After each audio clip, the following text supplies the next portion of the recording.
Welcome to the Liberty Myself Emancipation Media Club. Today's reading is The Time Machine by H.G. Wells. This is part of our twice-daily content heartbeat designed to help build information autonomy in our algorithm-dominated world. Listen, reflect, and engage however works for you. Without further ado, let's jump in. Stay free. The Time Machine by H.G. Wells. Chapter 9. The Morlocks. It may seem odd to you, but it was 2 days before I could follow up the newfound clue in what was manifestly the proper way. I felt a peculiar shrinking from those pallid bodies. They were just the half-bleached color of the worms and things one sees preserved in spirit in a zoological museum. And they were filthily cold to the touch. Probably my shrinking was largely due to the sympathetic influence of the Eli, whose disgust of the Morlocks I now began to appreciate. The next night I did not sleep well. Probably my health was a little disordered. I was oppressed with perplexity and doubt. Once or twice I had a feeling of intense fear for which I could perceive no definite reason. I remember creeping noiselessly into the great hall where the little people were sleeping in the moonlight. That night Weena was among them, and feeling reassured by their presence. It occurred to me even then, that in the course of a few days the moon must pass through its last quarter. And the nights grow dark, when the appearances of these unpleasant creatures from below, these whitened lemurs, this new vermin that had replaced the old, might be more abundant. And on both these days I had the restless feeling of one who shirks an inevitable duty. I felt assured that the time machine was only to be recovered by boldly penetrating these mysteries of underground. Yet I could not face the mystery. If only I had had a companion it would have been different. But I was so horribly alone. And even to clamber down into the darkness of the well appalled me. I don't know if you will understand my feeling, but I never felt quite safe at my back.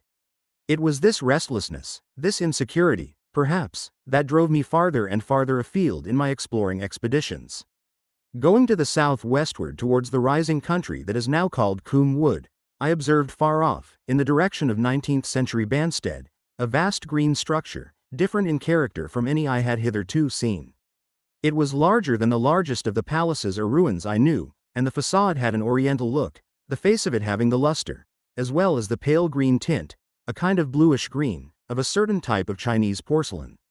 This difference in aspect suggested a difference in use, and I was minded to push on and explore. But the day was growing late, and I had come upon the site of the place after a long and tiring circuit, so I resolved to hold over the adventure for the following day. And I returned to the welcome and the caresses of little Weena. But next morning I perceived clearly enough that my curiosity regarding the palace of green porcelain was a piece of self-deception, to enable me to shirk, by another day, an experience I dreaded. I resolved I would make the descent without further waste of time, and started out in the early morning towards a well near the ruins of granite and aluminium. Little Weena ran with me. She danced beside me to the well, but when she saw me lean over the mouth and look downward, she seemed strangely disconcerted. "Goodbye, little Weena," I said, kissing her, and then putting her down, I began to feel over the parapet for the climbing hooks. Rather hastily, I may as well confess, for I feared my courage might leak away. At first she watched me in amazement. Then she gave a most piteous cry, and running to me, she began to pull at me with her little hands. I think her opposition nerved me rather to proceed. I shook her off, perhaps a little roughly, and in another moment I was in the throat of the well. I saw her agonized face over the parapet, and smiled to reassure her. Then I had to look down at the unstable hooks to which I clung. I had to clamber down a shaft of perhaps 200 yards. The descent was effected by means of metallic bars projecting from the sides of the well, and these being adapted to the needs of a creature much smaller and lighter than myself, I was speedily cramped and fatigued by the descent. And not simply fatigued. One of the bars bent suddenly under my weight, and almost swung me off into the blackness beneath. For a moment I hung by one hand, and after that experience I did not dare to rest again. Though my arms and back were presently acutely painful, I went on clambering down the sheer descent with as quick a motion as possible. Glancing upward, I saw the aperture, a small blue disk, in which a star was visible, while little Weena's head showed as a round black projection. The thudding sound of a machine below grew louder and more oppressive. Everything save that little disk above was profoundly dark, and when I looked up again Weena had disappeared. I was in an agony of discomfort. I had some thought of trying to go up the shaft again, and leave the underworld alone. But even while I turned this over in my mind, I continued to descend. At last, with intense relief, I saw dimly coming up, a foot to the right of me, a slender loophole in the wall. Swinging myself in, I found it was the aperture of a narrow horizontal tunnel in which I could lie down and rest. It was not too soon. My arms ached, my back was cramped, and I was trembling with the prolonged terror of a fall. Besides this, the unbroken darkness had had a distressing effect upon my eyes. The air was full of the throb and hum of machinery pumping air down the shaft. I do not know how long I lay. I was aroused by a soft hand touching my face. Starting up in the darkness, I snatched at my matches and, hastily striking one, I saw 3 stooping white creatures similar to the one I had seen above ground in the ruin. Hastily retreating before the light, living, as they did, in what appeared to me impenetrable darkness, their eyes were abnormally large and sensitive, just as are the pupils of the abysmal fishes, and they reflected the light in the same way. I have no doubt they could see me in that rayless obscurity, and they did not seem to have any fear of me apart from the light. But, so soon as I struck a match in order to see them, they fled incontinently, vanishing into dark gutters and tunnels, from which their eyes glared at me in the strangest fashion. I tried to call to them, but the language they had was apparently different from that of the overworld people, so that I was needs left to my own unaided efforts, and the thought of flight before exploration was even then in my mind. But I said to myself, "You are in for it now," and, feeling my way along the tunnel, I found the noise of machinery grow louder. Presently the walls fell away from me, and I came to a large open space. And striking another match, saw that I had entered a vast arched cavern, which stretched into utter darkness beyond the range of my light. The view I had of it was as much as one could see in the burning of a match. Necessarily my memory is vague. Great shapes like big machines rose out of the dimness, and cast grotesque black shadows, in which dim spectral Morlocks sheltered from the glare. The place, by the by, was very stuffy and oppressive, and the faint halitus of freshly shed blood was in the air. Some way down the central vista was a little table of white metal, laid with what seemed a meal. The Morlocks at any rate were carnivorous. Even at the time, I remember wondering what large animal could have survived to furnish the red joint I saw.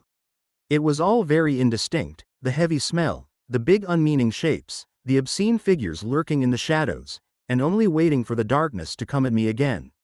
Then the match burnt down, and stung my fingers, and fell, a wriggling red spot in the blackness. I have thought since how particularly ill-equipped I was for such an experience. When I had started with the time machine, I had started with the absurd assumption that the men of the future would certainly be infinitely ahead of ourselves in all their appliances. I had come without arms, without medicine, without anything to smoke. At times I missed tobacco frightfully, even without enough matches. If only I had thought of a Kodak, I could have flashed that glimpse of the underworld in a second, and examined it at leisure. But, as it was, I stood there with only the weapons and the powers that nature had endowed me with, hands, feet, and teeth, these, and 4 safety matches that still remained to me. I was afraid to push my way in among all this machinery in the dark, and it was only with my last glimpse of light I discovered that my store of matches had run low. It had never occurred to me until that moment that there was any need to economize them, and I had wasted almost half the box in astonishing the overworlders, to whom fire was a novelty. Now, as I say, I had 4 left, and while I stood in the dark, a hand touched mine. Lank fingers came feeling over my face, and I was sensible of a peculiar unpleasant odor. I fancied I heard the breathing of a crowd of those dreadful little beings about me. I felt the box of matches in my hand being gently disengaged, and other hands behind me plucking at my clothing. The sense of these unseen creatures examining me was indescribably unpleasant. The sudden realization of my ignorance of their ways of thinking and doing came home to me very vividly in the darkness. I shouted at them as loudly as I could. They started away, and then I could feel them approaching me again. They clutched at me more boldly, whispering odd sounds to each other. I shivered violently, and shouted again, rather discordantly. This time they were not so seriously alarmed, and they made a queer laughing noise as they came back at me. I will confess I was horribly frightened. I determined to strike another match and escape under the protection of its glare. I did so, and eking out the flicker with a scrap of paper from my pocket, I made good my retreat to the narrow tunnel. But I had scarce entered this when my light was blown out, and in the blackness I could hear the Morlocks rustling like wind among leaves, and pattering like the rain, as they hurried after me. In a moment I was clutched by several hands, and there was no mistaking that they were trying to haul me back. I struck another light, and waved it in their dazzled faces. You can scarce imagine how nauseatingly inhuman they looked, those pale, chinless faces and great, lidless, pinkish-gray eyes, as they stared in their blindness and bewilderment. But I did not stay to look, I promise you. I retreated again, and when my second match had ended, I struck my third. It had almost burnt through when I reached the opening into the shaft. I lay down on the edge, for the throb of the great pump below made me giddy. Then I felt sideways for the projecting hooks, and, as I did so, my feet were grasped from behind, and I was violently tugged backward. I lit my last match, and it incontinently went out. But I had my hand on the climbing bars now, and, kicking violently, I disengaged myself from the clutches of the Morlocks, and was speedily clambering up the shaft, while they stayed peering and blinking up at me, all but one little wretch who followed me for some way, and well nigh secured my boot as a trophy. That climb seemed interminable to me. With the last 20 or 30 feet of it a deadly nausea came upon me. I had the greatest difficulty in keeping my hold. The last few yards was a frightful struggle against this faintness. Several times my head swam, and I felt all the sensations of falling. At last, however, I got over the well mouth somehow, and staggered out of the ruin into the blinding sunlight. I fell upon my face. Even the soil smelt sweet and clean. Then I remember Weena kissing my hands and ears, and the voices of others among the Eli. Then, for a time, I was insensible. What do you think hides in the darkness beneath paradise? Chapter 10. When night came. Now, indeed, I seemed in a worse case than before. Hitherto, except during my night's anguish at the loss of the time machine, I had felt a sustaining hope of ultimate escape, but that hope was staggered by these new discoveries. Hitherto I had merely thought myself impeded by the childish simplicity of the little people, and by some unknown forces which I had only to understand to overcome, but there was an altogether new element in the sickening quality of the Morlocks, a something inhuman and malign. Instinctively I loathed them. Before, I had felt as a man might feel who had fallen into a pit. My concern was with the pit and how to get out of it. Now I felt like a beast in a trap, whose enemy would come upon him soon. The enemy I dreaded may surprise you. It was the darkness of the new moon. Weena had put this into my head by some at first incomprehensible remarks about the dark nights. It was not now such a very difficult problem to guess what the coming dark nights might mean. The moon was on the wane. Each night there was a longer interval of darkness. And I now understood to some slight degree at least the reason of the fear of the little upperworld people for the dark. I wondered vaguely what foul villainy it might be that the Morlocks did under the new moon. I felt pretty sure now that my second hypothesis was all wrong. The upperworld people might once have been the favored aristocracy, and the Morlocks their mechanical servants, but that had long since passed away. The two species that had resulted from the evolution of man were sliding down towards, or had already arrived at, an altogether new relationship. The Eli, like the Carlavanyan kings, had decayed to a mere beautiful futility.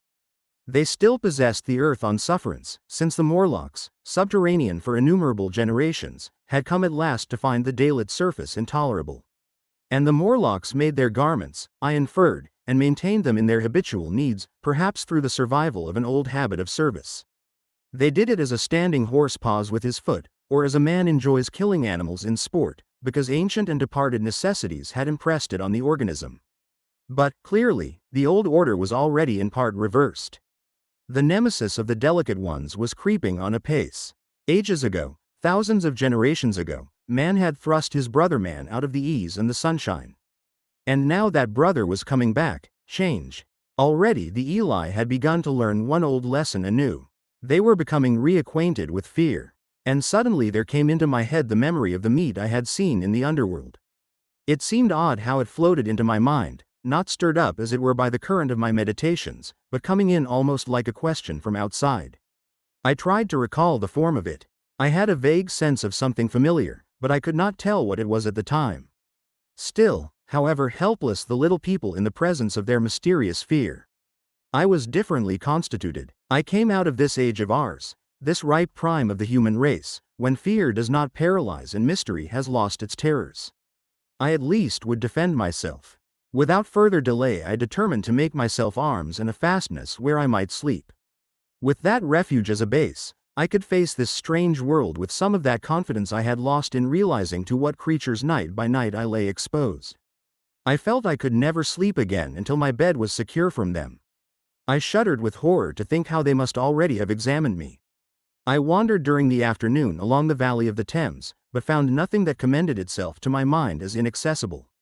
All the buildings and trees seemed easily practicable to such dexterous climbers as the Morlocks, to judge by their wells, must be. Then the tall pinnacles of the palace of green porcelain and the polished gleam of its walls came back to my memory, and in the evening, taking Weena like a child upon my shoulder, I went up the hills towards the southwest. The distance, I had reckoned, was 7 or 8 miles, but it must have been nearer 18. I had first seen the place on a moist afternoon when distances are deceptively diminished. In addition, the heel of one of my shoes was loose, and a nail was working through the sole. They were comfortable old shoes I wore about indoors, so that I was lame. And it was already long past sunset when I came in sight of the palace, silhouetted black against the pale yellow of the sky. Weena had been hugely delighted when I began to carry her, but after a while she desired me to let her down, and ran along by the side of me, occasionally darting off on either hand to pick flowers to stick in my pockets. My pockets had always puzzled Weena, but at the last she had concluded that they were an eccentric kind of vases for floral decoration. At least she utilized them for that purpose. And that reminds me, in changing my jacket I found. The time traveler paused, put his hand into his pocket, and silently placed 2 withered flowers, not unlike very large white mallows, upon the little table. Then he resumed his narrative. As the hush of evening crept over the world and we proceeded over the hill crest towards Wimbledon, Weena grew tired and wanted to return to the house of grey stone. But I pointed out the distant pinnacles of the palace of green porcelain to her, and contrived to make her understand that we were seeking a refuge there from her fear. You know that great pause that comes upon things before the dusk? Even the breeze stops in the trees. To me there is always an air of expectation about that evening stillness. The sky was clear, remote, and empty save for a few horizontal bars far down in the sunset. Well, that night the expectation took the color of my fears. In that darkling calm my senses seemed preternaturally sharpened.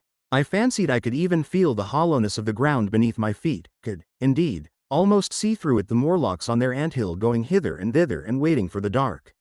In my excitement I fancied that they would receive my invasion of their burrows as a declaration of war. And why had they taken my time machine? So we went on in the quiet, and the twilight deepened into night. The clear blue of the distance faded, and one star after another came out. The ground grew dim and the trees black. Weena's fears and her fatigue grew upon her. I took her in my arms and talked to her and caressed her. Then, as the darkness grew deeper, she put her arms round my neck, and, closing her eyes, tightly pressed her face against my shoulder. So we went down a long slope into a valley, and there in the dimness I almost walked into a little river. This I waded, and went up the opposite side of the valley, past a number of sleeping houses, and by a statue. A faun, or some such figure, minus the head. Here too were acacias. So far I had seen nothing of the Morlocks, but it was yet early in the night, and the darker hours before the old moon rose were still to come. From the brow of the next hill I saw a thick wood spreading wide and black before me. I hesitated at this. I could see no end to it, either to the right or the left. Feeling tired, my feet, in particular, were very sore. I carefully lowered Weena from my shoulder as I halted, and sat down upon the turf. I could no longer see the palace of green porcelain, and I was in doubt of my direction. I looked into the thickness of the wood and thought of what it might hide. Under that dense tangle of branches one would be out of sight of the stars. Even were there no other lurking danger, a danger I did not care to let my imagination loose upon, there would still be all the roots to stumble over and the tree boles to strike against. I was very tired, too, after the excitements of the day, so I decided that I would not face it, but would pass the night upon the open hill. Weena, I was glad to find, was fast asleep. I carefully wrapped her in my jacket, and sat down beside her to wait for the moonrise. The hillside was quiet and deserted, but from the black of the wood there came now and then a stir of living things. Above me shone the stars, for the night was very clear. I felt a certain sense of friendly comfort in their twinkling. All the old constellations had gone from the sky, however, that slow movement which is imperceptible in 100 human lifetimes, had long since rearranged them in unfamiliar groupings. But the Milky Way, it seemed to me, was still the same tattered streamer of stardust as of yore. Southward, as I judged it, was a very bright red star that was new to me. It was even more splendid than our own green Sirius. And amid all these scintillating points of light, one bright planet shone kindly and steadily like the face of an old friend. Looking at these stars suddenly dwarfed my own troubles and all the gravities of terrestrial life. I thought of their unfathomable distance, and the slow inevitable drift of their movements out of the unknown past into the unknown future. I thought of the great precessional cycle that the pole of the Earth describes. Only 40 times had that silent revolution occurred during all the years that I had traversed.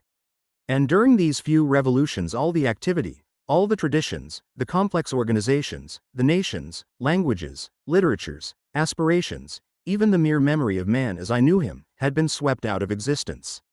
Instead were these frail creatures who had forgotten their high ancestry, and the white things of which I went in terror. Then I thought of the great fear that was between the two species. And for the first time, with a sudden shiver, came the clear knowledge of what the meat I had seen might be. Yet it was too horrible. I looked at little Weena sleeping beside me, her face white and star-like under the stars, and forthwith dismissed the thought. Through that long night I held my mind off the Morlocks as well as I could, and whiled away the time by trying to fancy I could find signs of the old constellations in the new confusion. The sky kept very clear, except for a hazy cloud or so. No doubt I dozed at times.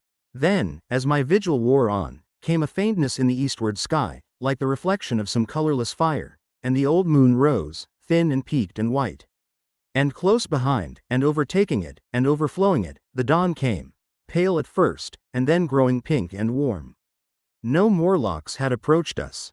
Indeed, I had seen none upon the hill that night, and in the confidence of renewed day it almost seemed to me that my fear had been unreasonable. I stood up and found my foot with the loose heel swollen at the ankle and painful under the heel. So I sat down again, took off my shoes, and flung them away. I awakened Weena, and we went down into the wood, now green and pleasant instead of black and forbidding. We found some fruit wherewith to break our fast. We soon met others of the dainty ones, laughing and dancing in the sunlight as though there was no such thing in nature as the night. And then I thought once more of the meat that I had seen. I felt assured now of what it was, and from the bottom of my heart I pitied this last feeble rill from the great flood of humanity. Clearly, at some time in the long ago of human decay the Morlocks' food had run short. Possibly they had lived on rats and such like vermin. Even now man is far less discriminating and exclusive in his food than he was, far less than any monkey. His prejudice against human flesh is no deep-seated instinct. And so these inhuman sons of men. I tried to look at the thing in a scientific spirit. After all, they were less human and more remote than our cannibal ancestors of 3,000 or 4,000 years ago. And the intelligence that would have made this state of things a torment had gone. Why should I trouble myself? These Eli were mere fatted cattle, which the ant-like Morlocks preserved and preyed upon, probably saw to the breeding of. And there was Weena dancing at my side.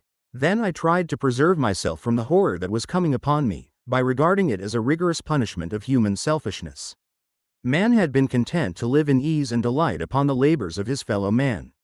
Had taken necessity as his watchword and excuse, and in the fullness of time necessity had come home to him. I even tried a Carlyle-like scorn of this wretched aristocracy in decay. But this attitude of mind was impossible.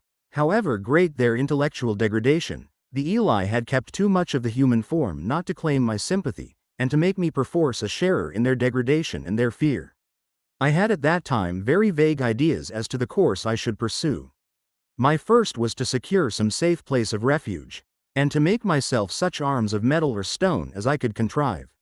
That necessity was immediate. In the next place, I hoped to procure some means of fire, so that I should have the weapon of a torch at hand, for nothing, I knew, would be more efficient against these Morlocks. Then I wanted to arrange some contrivance to break open the doors of bronze under the White Sphinx. I had in mind a battering ram. I had a persuasion that if I could enter those doors and carry a blaze of light before me I should discover the time machine and escape. I could not imagine the Morlocks were strong enough to move it far away. Weena I had resolved to bring with me to our own time. And turning such schemes over in my mind, I pursued our way towards the building which my fancy had chosen as our dwelling. Chapter 11. The Palace of Green Porcelain. I found the Palace of Green Porcelain, when we approached it about noon, deserted and falling into ruin. Only ragged vestiges of glass remained in its windows, and great sheets of the green facing had fallen away from the corroded metallic framework. It lay very high upon a turfy down, and looking northeastward before I entered it, I was surprised to see a large estuary, or even creek, where I judged Wandsworth and Battersea must once have been. I thought then, though I never followed up the thought, of what might have happened, or might be happening, to the living things in the sea. The material of the palace proved on examination to be indeed porcelain, and along the face of it I saw an inscription in some unknown character. I thought, rather foolishly, that Weena might help me to interpret this, but I only learnt that the bare idea of writing had never entered her head. She always seemed to me, I fancy, more human than she was, perhaps because her affection was so human. Within the big valves of the door, which were open and broken, we found, instead of the customary hall, a long gallery lit by many side windows. At the first glance I was reminded of a museum. The tiled floor was thick with dust, and a remarkable array of miscellaneous objects was shrouded in the same gray covering. Then I perceived, standing strange and gaunt in the center of the hall, what was clearly the lower part of a huge skeleton. I recognized by the oblique feet that it was some extinct creature after the fashion of the megatherium. The skull and the upper bones lay beside it in the thick dust, and in one place, where rainwater had dropped through a leak in the roof, the thing itself had been worn away. Further in the gallery was the huge skeleton barrel of a brontosaurus. My museum hypothesis was confirmed. Going towards the side I found what appeared to be sloping shelves, and clearing away the thick dust, I found the old familiar glass cases of our own time. But they must have been airtight to judge from the fair preservation of some of their contents. Clearly we stood among the ruins of some latter-day South Kensington. Here, apparently, was the paleontological section, and a very splendid array of fossils it must have been, though the inevitable process of decay that had been staved off for a time, and had, through the extinction of bacteria and fungi, lost 99/100ths of its force, was nevertheless, with extreme sureness if with extreme slowness at work again upon all its treasures. Here and there I found traces of the little people in the shape of rare fossils broken to pieces or threaded in strings upon reeds.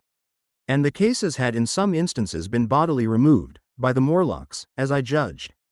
The place was very silent. The thick dust deadened our footsteps. Weena, who had been rolling a sea urchin down the sloping glass of a case, presently came, as I stared about me, and very quietly took my hand and stood beside me. And at first I was so much surprised by this ancient monument of an intellectual age that I gave no thought to the possibilities it presented. Even my preoccupation about the time machine receded a little from my mind. To judge from the size of the place, this palace of green porcelain had a great deal more in it than a gallery of paleontology. Possibly historical galleries, it might be, even a library. To me, at least in my present circumstances, these would be vastly more interesting than this spectacle of old-time geology in decay. Exploring, I found another short gallery running transversely to the first. This appeared to be devoted to minerals, and the sight of a block of sulfur set my mind running on gunpowder. But I could find no saltpeter, indeed, no nitrates of any kind. Doubtless they had deliquesced ages ago. Yet the sulfur hung in my mind, and set up a train of thinking. As for the rest of the contents of that gallery, though on the whole they were the best preserved of all I saw, I had little interest. I am no specialist in mineralogy, and I went on down a very ruinous aisle running parallel to the first hall I had entered. Apparently this section had been devoted to natural history, but everything had long since passed out of recognition. A few shriveled and blackened vestiges of what had once been stuffed animals, desiccated mummies in jars that had once held spirit. A brown dust of departed plants, that was all. I was sorry for that, because I should have been glad to trace the patient readjustments by which the conquest of animated nature had been attained. Then we came to a gallery of simply colossal proportions, but singularly ill-lit, the floor of it running downward at a slight angle from the end at which I entered. At intervals white globes hung from the ceiling, many of them cracked and smashed, which suggested that originally the place had been artificially lit. Here I was more in my element, For rising on either side of me were the huge bulks of big machines, all greatly corroded and many broken down, but some still fairly complete. You know I have a certain weakness for mechanism, and I was inclined to linger among these, the more so as for the most part they had the interest of puzzles, and I could make only the vaguest guesses at what they were for. I fancied that if I could solve their puzzles I should find myself in possession of powers that might be of use against the Morlocks. Suddenly Weena came very close to my side, so suddenly that she startled me. Had it not been for her I do not think I should have noticed that the floor of the gallery sloped at all. Footnote: it may be, of course, that the floor did not slope, but that the museum was built into the side of a hill. Ed. The end I had come in at was quite above ground, and was lit by rare slit-like windows. As you went down the length, the ground came up against these windows, until at last there was a pit like the area of a London house before each. And only a narrow line of daylight at the top. I went slowly along, puzzling about the machines, and had been too intent upon them to notice the gradual diminution of the light, until Weena's increasing apprehensions drew my attention. Then I saw that the gallery ran down at last into a thick darkness. I hesitated, and then, as I looked round me, I saw that the dust was less abundant and its surface less even. Further away towards the dimness, it appeared to be broken by a number of small narrow footprints. My sense of the immediate presence of the Morlocks revived at that. I felt that I was wasting my time in the academic examination of machinery. I called to mind that it was already far advanced in the afternoon, and that I had still no weapon, no refuge, and no means of making a fire. And then down in the remote blackness of the gallery I heard a peculiar pattering, and the same odd noises I had heard down the well. I took Weena's hand. Then, struck with a sudden idea, I left her and turned to a machine from which projected a lever not unlike those in a signal box. Clambering upon the stand, and grasping this lever in my hands, I put all my weight upon it sideways. Suddenly Weena, deserted in the central aisle, began to whimper. I had judged the strength of the lever pretty correctly, for it snapped after a minute's strain, and I rejoined her with a mace in my hand more than sufficient, I judged, for any Morlock skull I might encounter. And I longed very much to kill a Morlock or so. Very inhuman, you may think, to want to go killing one's own descendants. But it was impossible, somehow, to feel any humanity in the things. Only my disinclination to leave Weena, and a persuasion that if I began to slake my thirst for murder my time machine might suffer, restrained me from going straight down the gallery and killing the brutes I heard. Well, mace in one hand and Weena in the other, I went out of that gallery and into another and still larger one, which at the first glance reminded me of a military chapel hung with tattered flags. The brown and charred rags that hung from the sides of it, I presently recognized as the decaying vestiges of books. They had long since dropped to pieces, and every semblance of print had left them. But here and there were warped boards and cracked metallic clasps that told the tale well enough. Had I been a literary man I might, perhaps, have moralized upon the futility of all ambition. But as it was, the thing that struck me with keenest force was the enormous waste of labor to which this somber wilderness of rotting paper testified. At the time I will confess that I thought chiefly of the philosophical transactions in my own 17 papers upon physical optics. Then, going up a broad staircase, we came to what may once have been a gallery of technical chemistry. And here I had not a little hope of useful discoveries. Except at one end where the roof had collapsed, this gallery was well preserved. I went eagerly to every unbroken case. And at last, in one of the really airtight cases, I found a box of matches. Very eagerly I tried them. They were perfectly good. They were not even damp. I turned to Weena. "Dance," I cried to her in her own tongue. For now I had a weapon indeed against the horrible creatures we feared. And so, in that derelict museum, upon the thick soft carpeting of dust, to Weena's huge delight, I solemnly performed a kind of composite dance, whistling the Land of the Leal as cheerfully as I could. In part it was a modest can-can, in part a step dance, in part a skirt dance, so far as my tailcoat permitted, and in part original. For I am naturally inventive, as you know. Now, I still think that for this box of matches to have escaped the wear of time for immemorial years was a most strange. As for me, it was a most fortunate thing. Yet, oddly enough, I found a far unlikelier substance, and that was camphor. I found it in a sealed jar, that by chance, I suppose, had been really hermetically sealed. I fancied at first that it was paraffin wax and smashed the glass accordingly. But the odor of camphor was unmistakable. In the universal decay, this volatile substance had chanced to survive, perhaps through many thousands of centuries. It reminded me of a sepia painting I had once seen done from the ink of a fossil belemnite that must have perished and become fossilized millions of years ago. I was about to throw it away, but I remembered that it was inflammable and burnt with a good bright flame. Was, in fact, an excellent candle, and I put it in my pocket. I found no explosives, however, nor any means of breaking down the bronze doors. As yet my iron crowbar was the most helpful thing I had chanced upon. Nevertheless, I left that gallery greatly elated. I cannot tell you all the story of that long afternoon. It would require a great effort of memory to recall my explorations in it all the proper order.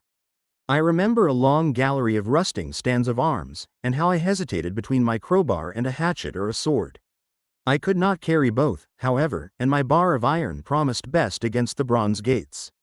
There were numbers of guns, pistols, and rifles. The most were masses of rust, but many were of some new metal, and still fairly sound. But any cartridges or powder there may once have been had rotted into dust. One corner I saw was charred and shattered, perhaps, I thought, by an explosion among the specimens. In another place was a vast array of idols, Polynesian, Mexican, Grecian, Phoenician, every country on earth, I should think. And here, yielding to an irresistible impulse, I wrote my name upon the nose of a steatite monster from South America that particularly took my fancy. As the evening drew on, my interest waned. I went through gallery after gallery, dusty, silent, often ruinous, the exhibits sometimes mere heaps of rust and lignite, sometimes fresher. In one place I suddenly found myself near the model of a tin mine.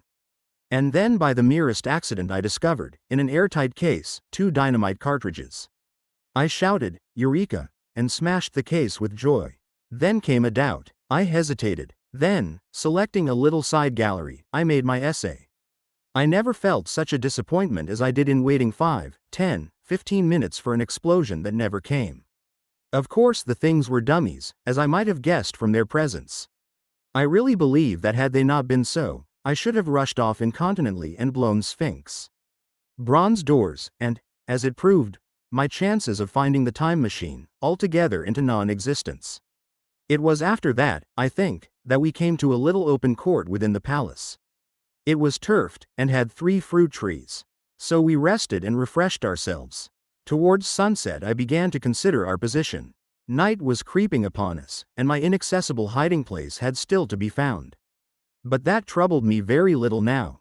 I had in my possession a thing that was, perhaps, the best of all defenses against the Morlocks. I had matches. I had the camphor in my pocket, too, if a blaze were needed. It seemed to me that the best thing we could do would be to pass the night in the open, protected by a fire. In the morning there was the getting of the time machine. Towards that, as yet, I had only my iron mace. But now, with my growing knowledge, I felt very differently towards those bronze doors. Up to this, I had refrained from forcing them, largely because of the mystery on the other side. They had never impressed me as being very strong, and I hoped to find my bar of iron not altogether inadequate for the work. How do you fight something you barely understand, in a world that no longer belongs to you? This has been an EMC reading from Liberty Myself. To learn more about our project to create decentralized media alternatives, visit libertymyself.com. By creating Liberty Myself, we create liberty for all.